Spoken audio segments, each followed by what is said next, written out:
It's live, and the second part will be in Barbados until 7 o'clock. And when we're ready, we'll start with Lewis. Hi. Hi. Sorry, Michael, please. Sorry, Rob. Yeah. Technical issues can happen. Yes, Philippe, you've come through the international period, probably holding your breath. How are you shaping up? Holding my breath? In terms of injuries or any problems? In that way, yes, for sure. No, it's an important thing when the guys leave the building. I always get a little bit nervous about that.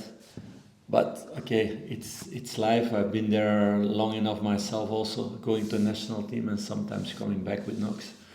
So luckily it's not the case. The only one who's still doubtful is Ross, but he got a knock with us, so the national team was probably also not happy with that. That he had pain there. They treated him. It was not good enough to play. He's back in training, but he's not 200% yet, so we will see in the next 2 days. It's a real busy and important schedule coming up, isn't it? And you're pretty happy with how the squad are looking going into that? Yeah, better and better. So getting players, a lot of new players in the building, playing games together, getting experience together. So I expect the next couple of months that our level rises in that way.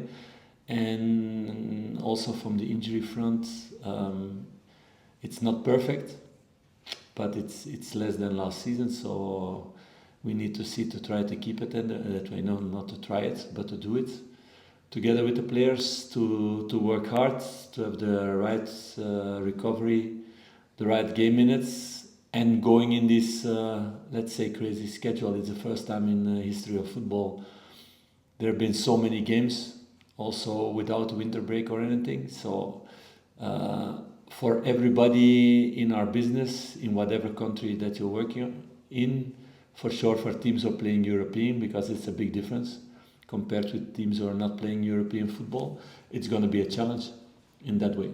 So we're working hard with the players to educate them in that way around everything besides the trainings and the moments that they are in the building, also the moments that they are outside of the building and at home, that they take care of their bodies in the best way. Do you think anything could be done to help with what you describe as a crazy schedule?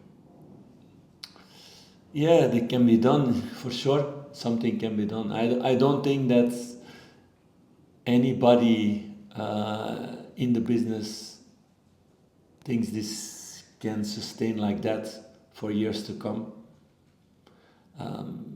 But those are decisions made above our head. So we need to focus on our job and to get the players fit and to keep them fit. You targeted October, November as a period when you'd see the real Rangers, the best. No, I didn't target that. I said that moment you will see a better Rangers team in October, November than in August. What was logical? You've seen already a better Rangers team in September than in August. So I said that. Do you think you're going from strength to strength, week to week? We need to do. And of course, those things are never linear. It's never like that. So you know that, but that's the target to make it better and better, of course. And that's why we're working hard every day with the boys and with everybody in the building, with all staff to make things better. And of course, there are still a lot of things to improve. Philippe, on Tuesday it was exactly a year to the day since you took over as Rangers manager. How do you reflect on your first year in charge, maybe the highs and lows that you've had in your time at Ibrox so far? I need to be home at 6, so that's a difficult one to discuss all of that. What happened in 1 year? That it's good that we won a trophy along the way. I wanted more. We were close on more, but not good enough. We had to do, and it's about we. It's never about I. We need to do a big rebuild in the club in every sense, on the pitch, off the pitch. So many things happened. So I'm putting every energy in that, all my energy in that, day and night, to get this club back where it belongs to be. So the future is for me much more important than the past in that way. In terms of looking forward, is this the the most belief you've had in the project you're trying to build, and you can see the clear picture going forward of what you want to achieve and how you're going to achieve it? Yeah, there are steps made, but we still have to make several steps to get where we want to be. So that's with staff, that's with players, that's with board, that's with investors, that's with everybody together, making things better. So I've seen steps made. I've seen also that we lost things along the way when people left. So and then you need to rebuild again with players, with people from outside of the staff. So in that way, it's about working hard to improve things. Well, it gives you a sense that the fans, given all the challenges that the team's got now, that they are understanding the limitations that you're working under with. No, I don't want to speak about limitations. I don't want excuses. I don't want anything of that. This is a club where one ambition is, and it's to win the next game and every game. It's my ambition also. So I don't want to make any more comments about all those things. No, it's about winning. And of course, there's a process to get to winning, and what difficulties you can have when you rebuild things so in such a big way that but it's about winning, and everybody needs to be focused on that and to make the process go as fast as possible and as good as possible. So all the energy in that. There was a statement from the club this week, the chairman, talking about flares and pyrotechnics being used by some sections of the crowd. Take it that's something you agree with? Yeah, of course. No, everything where the club gets fines for, it's a bad thing for the club, for everybody working in the club, but for the fans also. So it lowers the budget for other things, where for the fans also really important. So they need to be smart and follow the rules that are made by the UEFA, by the Scottish Football League. So they need to follow that, like you need to follow also the rules when you're outside in the city, and you need to follow the rules of the police. That's life. Because if these rules aren't followed, is there a concern within the club that could result in partial stadium closure and how damaging would that be? No, I don't want to think about that, because I know the passion of our fans.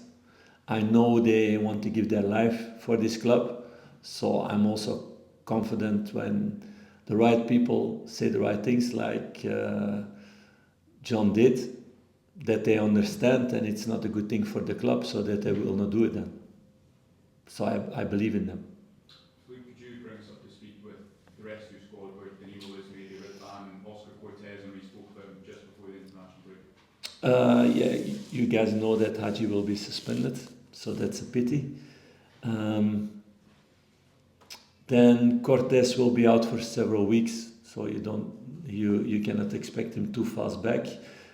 Ritvan I expect back somewhere next week in training. Rabbi Matondo later on that week, or maybe the week after, but he's also short of being back with the squad to train. And Danilo is training back with the squad, but we will see how fit he is, of course, now. Is that a process, given that Danilo's had the setback, is that a process you need to take extra care over and getting him back on? Yes, it's not the same with a player who was playing 9 months and then is three weeks out with an injury and then comes back. This is a different case, so we need to look at it in that way also.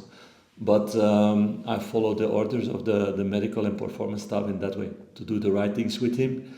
And is it that he can do half of the training or 1/5 or one exercise, yes, and another not? I adapt everything towards him, like we do with all the players coming back out of injury. But he's a case where you need to be more prudent about to build it up in a very nice way. Philip, can I ask you about the younger players? You spoke about the challenges of the fixtures and the injuries you've got at the moment. You've got a clutch of players on the edge. King, Fraser, Lowry, Devine, Rice, McKinnon, Lovelace. What part do they have to play this season in the first team? Yeah, that depends of them, how they show themselves. It always works from two sides, and for sure from the player side. So Ross is a good example in that. He established himself in the squad in the moment he get his chances, and it will be the same with the other young lads.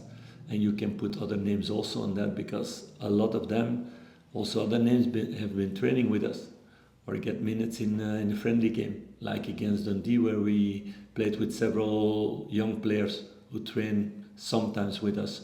So in that way, you cannot make any prediction. It's about what they show on the pitch.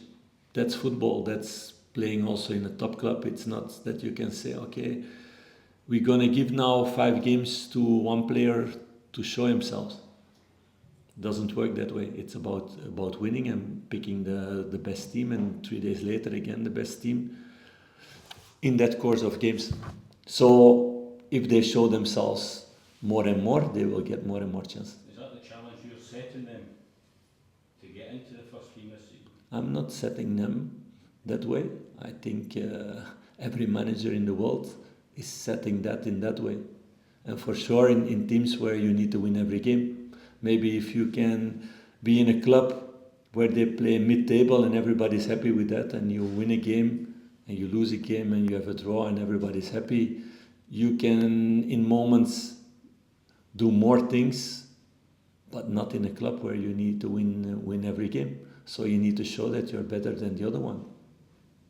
It's normal. I feel like there's been some speculation overnight about whether or not Rangers might be back interested in signing one of the former players, Ryan Kent, who's just been released from his contract in Turkey. Is he somebody you're aware of, you like? Is that a possibility he could be coming back? I said already in that 1 year, already a lot of times, I don't go into rumors, because then it never stops. And it's already busy with all the press conferences with you guys. So no, I'm not going to go into rumors. Of course, I know the player, and I know already a long time, because the moment he went to Rangers, I was in talks with him to get him to Bruges. That moment, but there was a better deal, I think, in Rangers in that way. So he chose for that. So I know him a long time, but I'm not going into rumors about bringing in players or not. Philippe, how tough a test are you expecting this weekend against Clement? A very tough one, we know, and they say themselves also last couple of days what I read. So it's a place where you need to adapt to the circumstances, and that's not an excuse, for sure not. So you need to adapt to that way, the style of play they have, and the surface you play on. And it's a team who likes to compete with the old firm. They're looking forward to that. So we're looking forward also to battle to get the 3 points. And I saw the game of last season, so that was for me the first experience there. So I want to repeat that experience. Can you see on the schedule, yourself said there's no winter break, managers want the winter break. Can you ever see a situation where that can happen, given how congested the schedule is both for club and international football? What do you mean by that? As in, like, because there are so many commitments for players to play for the club and to play for the national team, the amount of free dates available to allow for a winter break to happen is pretty slim. Yeah, it's clear, but it's not about having a winter break or something. It's about how many games you have, how many recovery time you have in between. It's about that. It's not about me wanting to go on holidays with my wife and my kids with Christmas or something. It's not about that. It's about physical and mental health. It's about that. And I know a lot of top players have been complaining about that. I've seen also a lot of top players not going to the national team now in this period to not play the Nation League. So players are making decisions now. I think in the future maybe players will make even more decisions around that, and one moment they need to make a decision between clubs that pay them and the national team. What's also a pity because it's a big honor, and I know to play for your country, and you do that with all your heart. So it's a really, really tough spot to put players in that way. But there's one moment, a limit on physical and mental performance. So it's important that the people who decide about how many fixtures, that they take that in account. So I think in UEFA, FIFA are also ex-players. Maybe they need to take more responsibility in that way also to help the players in that way, the new players. Okay, second part now, Barney.